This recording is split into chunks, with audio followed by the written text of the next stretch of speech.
La guerre ne commença pas par une attaque. C'est ce que les archives retiendront. Aucune flotte humaine ne traversa la frontière. Aucun tir ne fut enregistré. Aucune planète ne brûla. Et pourtant, ce jour-là, l'univers entra en conflit avec l'humanité. Voilà le contexte galactique. À l'époque, la galaxie était stable. Pas paisible, stable. Les grandes puissances extraterrestres avaient appris, au fil de millions d'années, que la guerre totale était inefficace. On préférait les blocus, les pressions économiques, les démonstrations de force limitée. La Confédération de Talos dominait les routes commerciales. L'Empire Kerna contrôlait les arsenaux. Le directoire d'Hélice gérait les traités. Et les humains, ils étaient nouveaux, brillants, rapides, trop rapides, l'erreur d'évaluation. Les humains n'avaient rejoint la scène galactique que depuis 73 cycles standards. Ils parlaient trop, négociaient trop, souriaient trop. Ils proposaient des alliances, partageaient leur technologie, acceptaient des règles qu'ils n'avaient pas écrites. Les anciens empires conclurent tous la même chose. L'humanité est brillante, mais molle. Ils confondirent civilité et faiblesse. Ce fut leur première erreur stratégique. Balance le cas des Arcane 9. Arcane 9 était une planète minière périphérique, riche en isotopes rares, habitée majoritairement par des colons humains. Légalement, elle dépendait d'un traité flou, ancien, mal défini. La Confédération de Talos décida de clarifier la situation. Pas par invasion, par redéploiement administratif. Des troupes talosiennes débarquèrent. Les communications humaines furent coupées. Les autorités locales remplacées. Aucun coup de feu. Les ambassadeurs talosiens déclarèrent simplement « Il s'agit d'une mesure temporaire. L'humanité n'a pas les moyens militaires de contester. » Ils avaient raison sur un point. L'humanité ne contesta pas. Satellite, la réaction humaine. Il n'y eut pas de déclaration de guerre. Pas de discours grandiloquent. Le Conseil terrien se réunit en session fermée. Militaires, ingénieurs, logisticiens, historiens de guerre. Un silence lourd domina la salle. Puis une seule question fut posée. Si nous réagissons comme eux s'y attendent, combien de temps survivrons-nous? Personne ne répondit. Alors l'amiral commandant Elias Moreau prit la parole. Très bien. Alors nous ne réagirons pas comme ils s'y attendent. Marteau et clé, la doctrine humaine. Les espèces galactiques faisaient la guerre. Comme on joue aux échecs. Les humains, eux, avaient appris autre chose. Ils avaient connu la guerre totale, la dissuasion nucléaire, la logistique planétaire, les conflits asymétriques. Ils savaient une chose que les autres avaient oubliée. La guerre ne se gagne pas par la force brute. Elle se gagne par l'anticipation. Le Conseil valida une directive classifiée. Directive Arnul. Son principe était simple. Ne jamais attaquer en premier. Ne jamais expliquer. Ne jamais viser ce que l'ennemi croit protéger. Phase 1. Observer sans être vu. Pendant que Talos consolidait Arcane 9, les humains faisaient autre chose. Ils écoutaient chaque transmission, chaque mouvement logistique, chaque dépendance économique. Ils découvrirent rapidement une vérité troublante. La Confédération de Talos était puissante, mais fragile. Ses flottes dépendaient de 3 nœuds de ravitaillement. Ses chantiers navals d'un seul fournisseur diatactique. Ses colonies d'un réseau hyperspatial mal redondant. Des faiblesses invisibles à ceux qui n'avaient jamais connu la défaite. Antenne satellite le premier coup, qui n'en était pas un.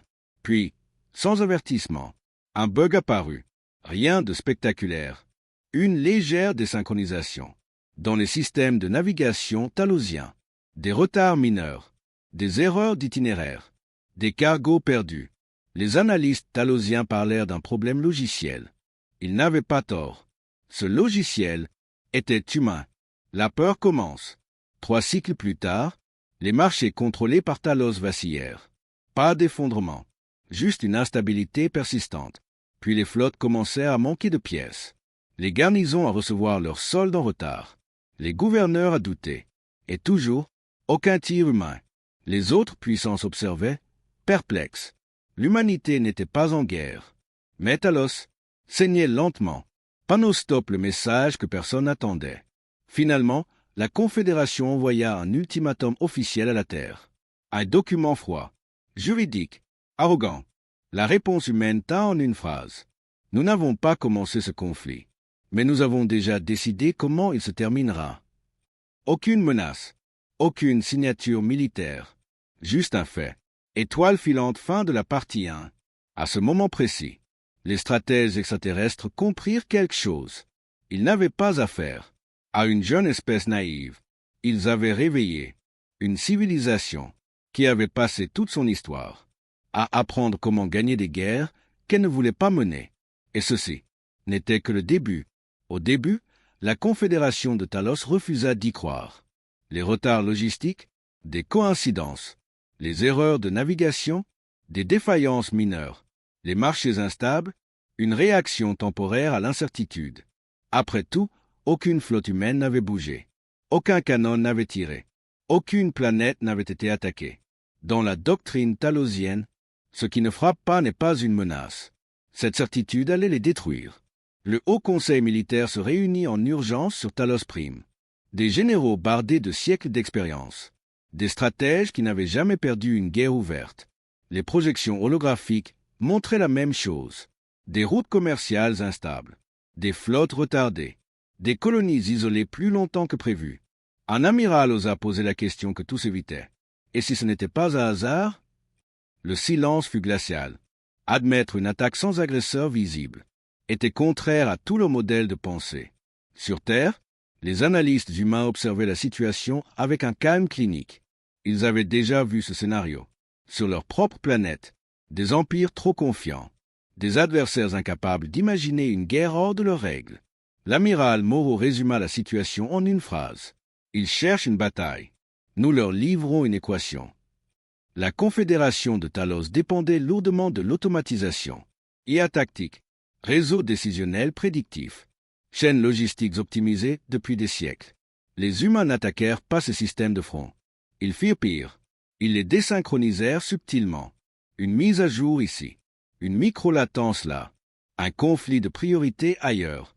Résultat, chaque système fonctionnait, mais pas ensemble. Des escadres talosiennes arrivèrent trop tôt sur certains points, trop tard sur d'autres. Les commandants commencèrent à improviser. Improviser, pour Talos, était une hérésie. Ils n'étaient pas entraînés pour ça. Les humains, eux, avaient bâti toute leur histoire militaire sur l'adaptation. Un événement précis fit basculer la perception galactique. Une flotte talosienne entière fut immobilisée pendant 19 heures standard. Pas détruite, pas attaquée, immobilisée. Les moteurs refusaient de synchroniser leur phase hyperspatiale. Aucun bug visible, aucune intrusion détectée. Juste l'impossibilité d'agir. Quand la flotte revint opérationnelle, le message humain avait déjà circulé dans tous les réseaux. Ceci n'est pas une attaque, c'est une démonstration de vulnérabilité. Les autres puissances commencèrent à s'inquiéter. Si Talos pouvait être paralysé sans bataille, qui d'autres étaient vulnérables, les espions galactiques se mirent à chercher des signes de superarmes humaines. Ils ne trouvaient rien, pas de canon ultime, pas de flotte cachée, juste des humains qui semblaient tout savoir. Au sein du Conseil talosien, la tension monta. Les généraux exigeaient une réponse militaire directe, une frappe punitive, un bombardement ciblé. Mais contre quoi? Les humains n'avaient violé aucun traité. Ils n'avaient attaqué aucune installation. La Confédération était piégée. Déclarer la guerre ferait d'eux les agresseurs. Ne rien faire les affaiblissait davantage chaque cycle. C'était exactement ce que les humains voulaient. La directive Arnul entrait dans sa phase critique. Forcer l'ennemi à choisir entre deux erreurs. Attaquer et perdre le soutien galactique. Attendre et s'effondrer de l'intérieur. Tableau avec tendance descendante, les colonies se fissurent. Sur Arcane 9, la situation se détériorait. Les garnisons talosiennes manquaient de matériel. Les rotations de troupes étaient retardées. Les colons humains, eux, observaient. Ils ne se révoltaient pas. Ils documentaient chaque abus, chaque pénurie, chaque mensonge administratif. Les données affluaient vers la Terre. Silencieusement, un document classifié circula dans les cercles de pouvoir extraterrestres, rédigé par un observateur indépendant. Il contenait une phrase devenue célèbre. L'humanité ne mène pas une guerre de destruction. Elle mène une guerre de dépendance. Quand cette dépendance serait totale, il n'y aurait plus besoin de tir. Sous la pression, le Haut Conseil talosien finit par céder. Ils autorisèrent une opération de force limitée, une seule frappe, symbolique, contre une installation humaine isolée, pour rétablir l'équilibre Les humains détectèrent la préparation, avant même que l'ordre ne soit transmis. L'amiral Moreau sourit. Ils viennent de nous donner la légitimité. À cet instant précis, la guerre changea de nature. Talos croyait lancer la première attaque.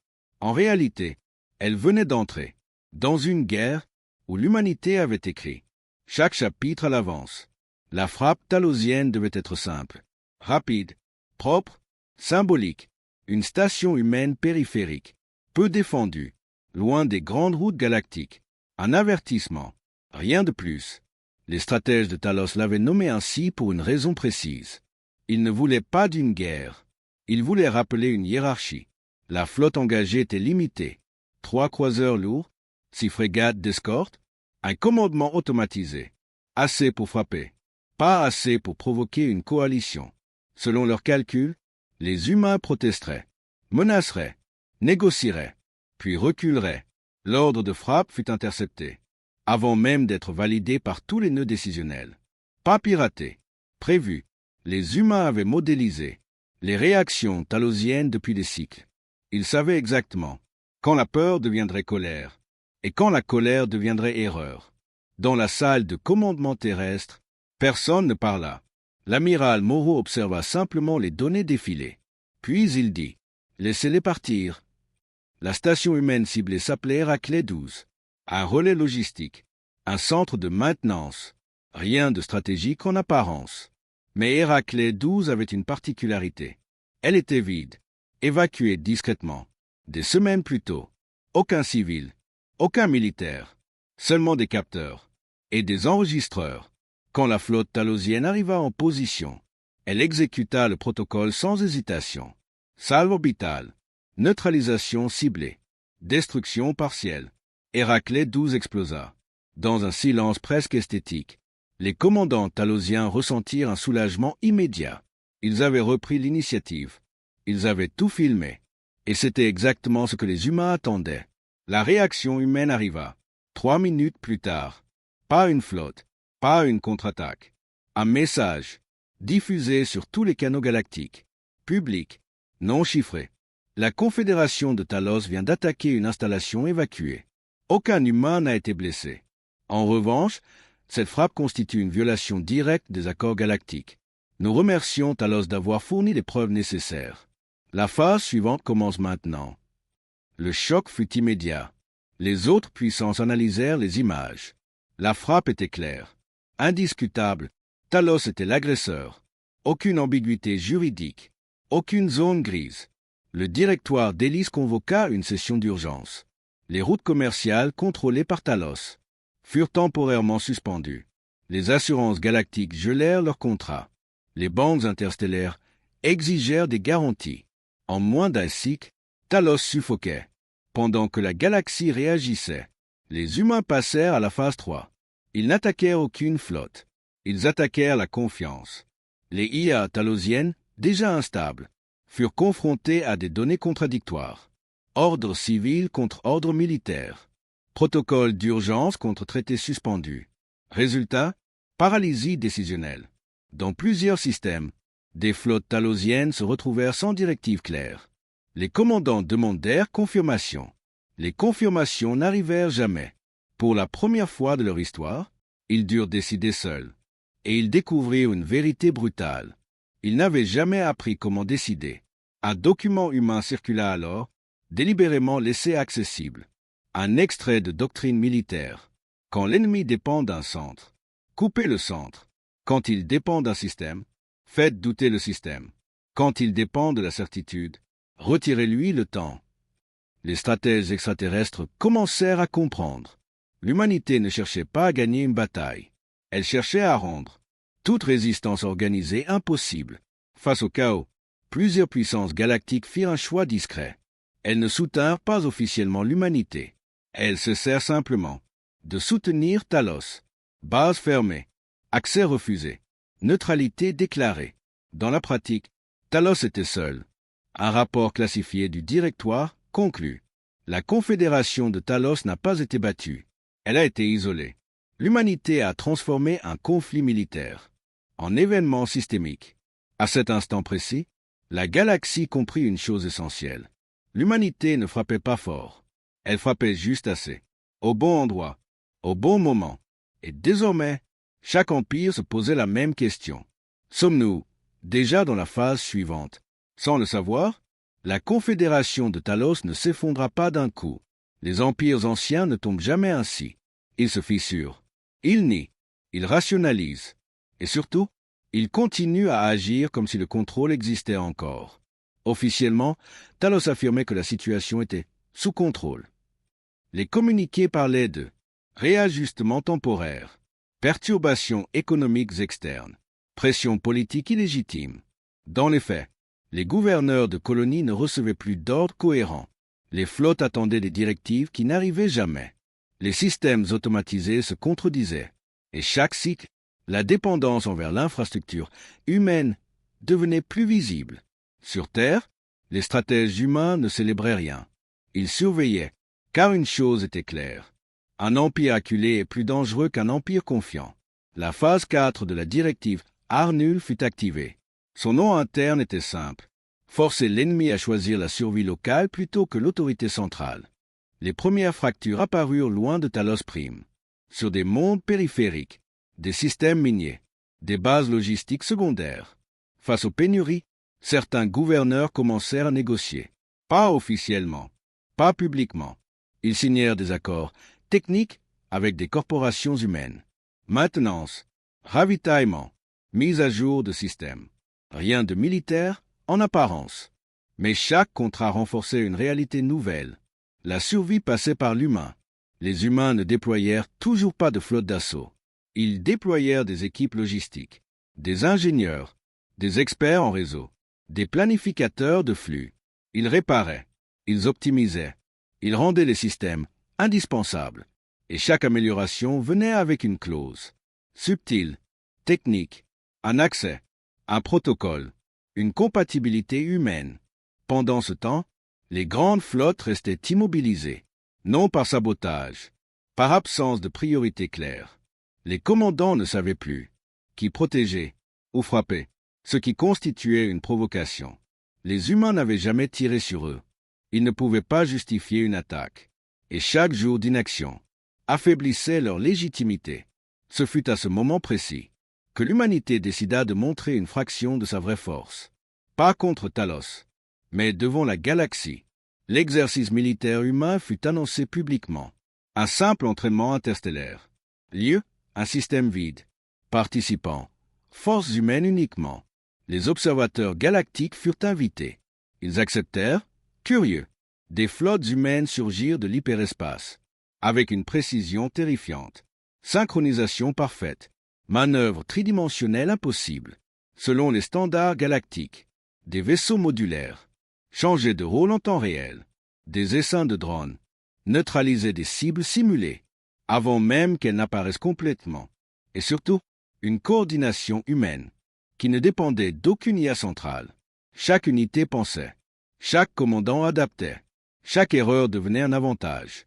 Les représentants extraterrestres comprirent immédiatement. L'humanité n'avait jamais été faible. Elle avait été retenue. Ses flottes n'étaient pas lentes. Elles étaient patientes. Ses doctrines n'étaient pas dépassées. Elles étaient flexibles. Un rapport confidentiel circula dès la fin de l'exercice. Si l'humanité entrait dans une guerre totale, aucun empire actuel ne pourrait la contenir. Les images de l'exercice arrivèrent sur Talos Prime. Les généraux cessèrent de parler. Ils virent ce qu'ils n'avaient jamais envisagé. Une espèce qui savait quand frapper, et surtout quand ne pas frapper. La Confédération n'avait pas provoqué une guerre. Elle avait réveillé une doctrine, forgée par des siècles de conflits internes. Peu après, des colonies talosiennes annoncèrent des réformes administratives. Elles restaient officiellement loyales à Talos, mais elles signaient des partenariats humains.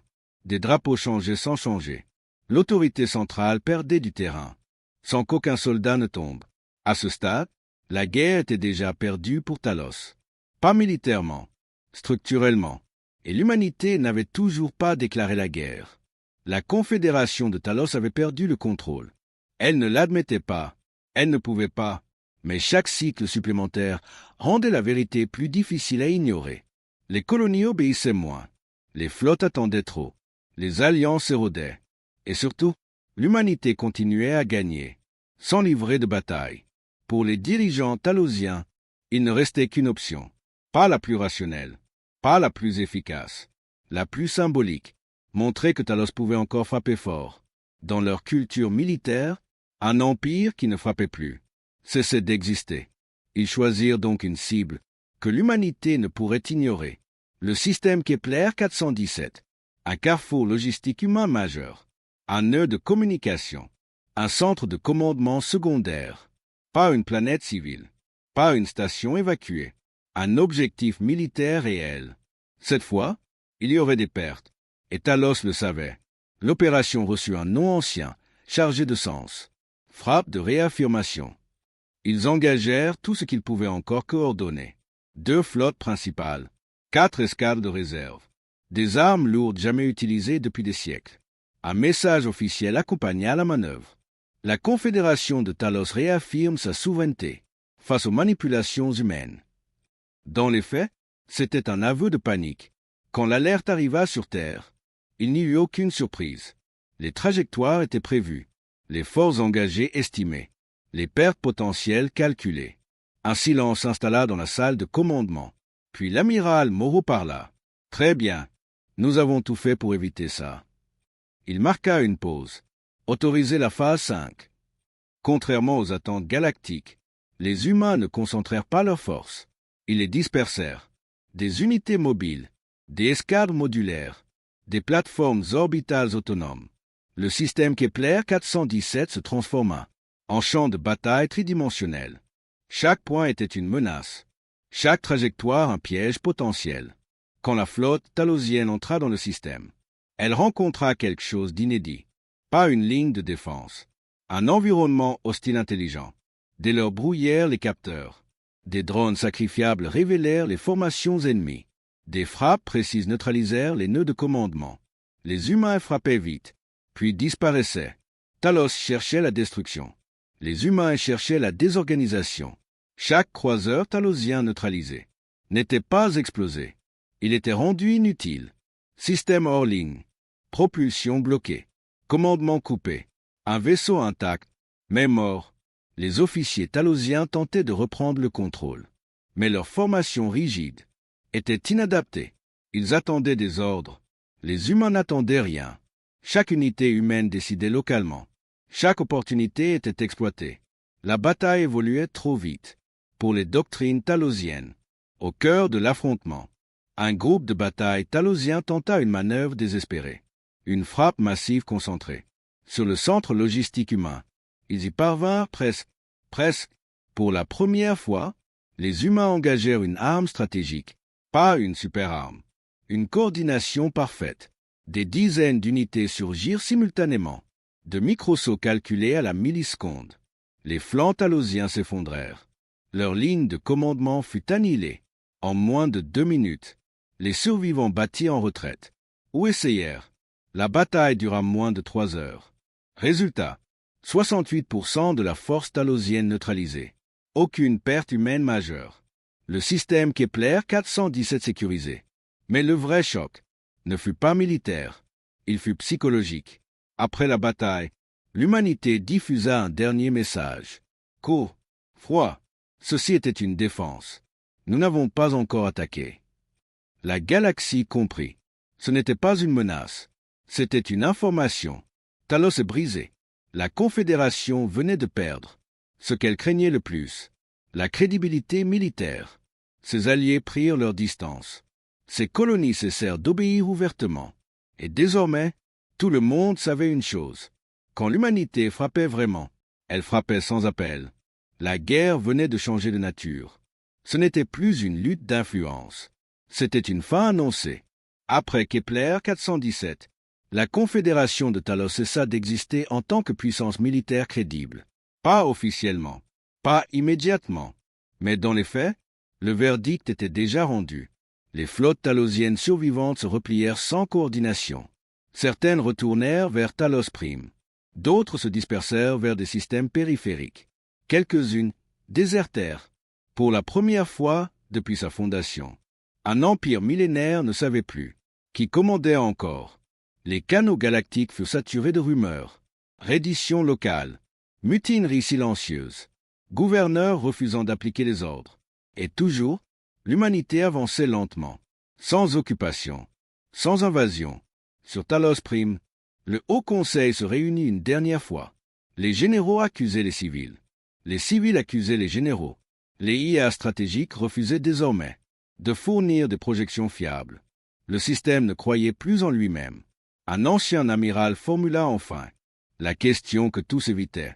Et si nous avions déjà perdu, avant même de tirer? Personne ne répondit. Le directoire d'Hélice proposa une médiation, officiellement neutre, en réalité favorable à l'humanité. Talos accepta, non par volonté, par nécessité. Une délégation talosienne fut envoyée vers une station diplomatique contrôlée par Hélice. Les humains acceptèrent de participer. Ils n'envoyèrent pas de politiciens. Ils envoyèrent des officiers logistiques. Dès la première session, les Talosiens comprirent leur erreur. Les humains ne parlaient pas de territoire, ni de réparation, ni même de culpabilité. Ils parlaient de flux, flux commerciaux, flux énergétiques, flux de données, flux militaires. Ils présentaient des cartes, pas de bataille gagnée, des dépendances révélées. Un officier humain projeta un schéma simple. Il montrait Talos comme un nœud central, dont tous les liens passaient désormais par des infrastructures humaines. Puis il déclara calmement: « Vous pouvez continuer la guerre. Nous n'avons pas besoin de vous vaincre. Nous avons seulement besoin que vous continuiez à exister sous cette forme. » Les diplomates talosiens comprirent. La survie de leur empire était devenue un choix humain. Sur Terre, le Conseil terrien se réunit. La victoire était là, totale, indiscutable. Ils pouvaient démanteler Talos, imposer une occupation, devenir la première superpuissance galactique incontestée. Militairement, rien ne pouvait les arrêter. Et c'est précisément ce qui inquiétait les stratèges humains. Une historienne militaire prit la parole. Elle ne parla pas de tactique. Elle parla de précédents. Toutes les civilisations qui ont atteint ce niveau de domination ont fait le même choix. Elle marqua une pause. Elles ont cru que la victoire les rendait légitimes. Un silence lourd suivit. L'amiral Moreau proposa une option que personne n'attendait. Pas une capitulation, pas une occupation, une redéfinition de la guerre. Si nous détruisons Talos, nous devenons ce que la galaxie craignait déjà. Si nous les laissons telles quelles, nous prouvons que cette guerre n'a servi à rien. Mais si nous changeons les règles, astérisque. Il s'interrompit. Tous comprirent. Lors de la session suivante, les humains présentèrent leur offre. Elle choqua la galaxie. Pas de sanctions punitives, pas de réparation massive, pas de perte territoriale immédiate. À la place, démilitarisation progressive contrôlée, intégration des flottes dans un système de sécurité collectif, fin des empires hégémoniques, transparence logistique obligatoire, et surtout, aucune domination humaine officielle. Les puissances observèrent avec stupeur. L'humanité pouvait régner. Elle refusait. Certains y virent une faiblesse. D'autres, une menace encore plus grande. Car une civilisation qui gagne une guerre totale et choisit de ne pas dominer devient impossible à manipuler. Pour Talos, accepter signifiait survivre. Refuser signifiait disparaître. Ils signèrent, pas par honneur, par lucidité tardive. L'Empire cessait d'être un prédateur. Il devenait un acteur surveillé, sans parade, sans traité glorieux, juste un changement de structure. Les armes se turent, les flottes humaines rentrèrent chez elles, et la galaxie réalisa alors quelque chose d'inédit. L'humanité avait gagné, sans réclamer le trône. La guerre était terminée, mais son véritable héritage restait à écrire. La guerre entre l'humanité et la Confédération de Talos prit fin sans explosion finale. Aucune planète ne brûla. Aucun palais ne fut pris d'assaut. Aucun dirigeant ne fut exécuté. Et pourtant, tout le monde savait qu'un âge venait de se terminer. Dans les cycles qui suivirent la signature des accords, la galaxie observa. Les routes commerciales reprirent. Les flottes se redéployèrent. Les systèmes frontaliers respirèrent à nouveau. Mais quelque chose avait changé. L'équilibre ancien, fondé sur la peur, la masse militaire et l'hégémonie, ne fonctionnait plus, car il existait désormais un précédent. L'humanité avait prouvé 3 choses impossibles. Selon les standards galactiques, une guerre pouvait être gagnée avant la première bataille. La supériorité militaire pouvait rester tenue. La victoire n'imposait pas nécessairement la domination. Aucun empire n'était préparé à ça. Les doctrines militaires galactiques furent réécrites, pas pour imiter les humains. Personne n'en était capable, mais pour tenter de ne plus jamais se retrouver dans la position de Talos. La Confédération survécut, affaiblie, surveillée, redéfinie. Ses flottes furent intégrées à des forces communes. Ses arsenaux audités, ses systèmes décisionnels ouverts à des observateurs externes. Pour la première fois, Talos devait justifier chaque action militaire. Et cette humiliation silencieuse était plus lourde que la défaite. Un ancien stratège talosien écrivit dans ses mémoires. Ils ne nous ont pas brisés. Ils nous ont obligés à nous regarder. Contrairement aux attentes, l'humanité ne se plaça pas au sommet.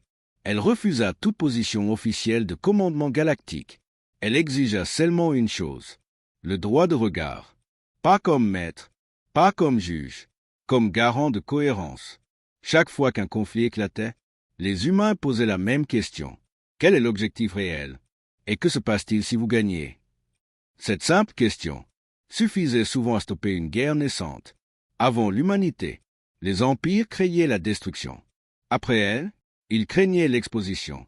Car la pire chose qui pouvait arriver désormais n'était pas d'être vaincu, mais d'être compris. Des siècles plus tard, dans les académies galactiques, la guerre de Talos n'était plus étudiée comme un conflit, mais comme un événement conceptuel.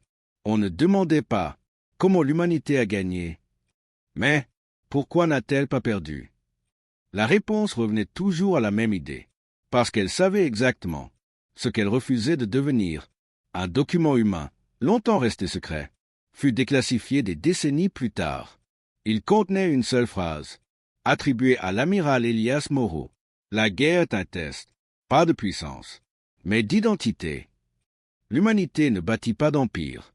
Elle bâtit une réputation, une civilisation qui anticipe avant de frapper, frappe seulement quand elle doit, s'arrête quand elle pourrait continuer, et cette renue devint sa plus grande arme, la galaxie comprit, trop tard pour certains.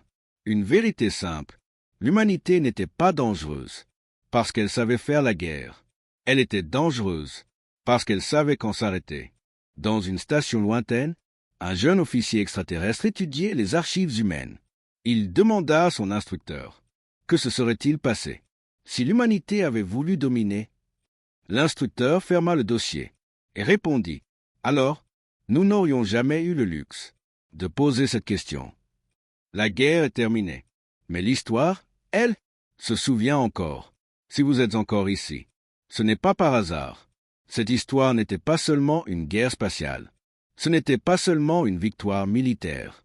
C'était une question posée à l'humanité, et peut-être à vous aussi. Dominer? Détruire? Ou décider de rester humain? L'humanité de cette histoire n'a pas gagné parce qu'elle était la plus forte. Elle a gagné parce qu'elle savait ce qu'elle refusait de devenir. Et cette leçon, dans un univers de conflit, reste plus actuelle que jamais. Cette chaîne est dédiée à une idée simple mais puissante. L'humanité n'est pas parfaite, mais elle est consciente. Ici, vous trouverez des récits HFY militaires et stratégiques, des histoires où l'intelligence compte autant que la force, des victoires qui ont un prix et un sens. Chaque histoire est pensée comme une légende moderne, faite pour être écoutée, ressentie et discutée. Abonnez-vous si vous voulez d'autres récits HFY de ce niveau. Likez la vidéo pour soutenir ce type de narration. Commentez. Quelle décision humaine vous a le plus marqué dans cette histoire? Vos commentaires influencent directement les prochaines légendes de la chaîne. D'autres guerres arriveront. D'autres civilisations testeront leurs limites. Et l'humanité sera encore mise à l'épreuve. Pas pour savoir si elle peut gagner, mais pour savoir qui elle choisit d'être. Merci d'avoir écouté. Merci d'avoir compris. Ici, ce n'est pas juste de la science-fiction. Ce sont des histoires où l'humanité se révèle. À très bientôt sur Histoire de HLY.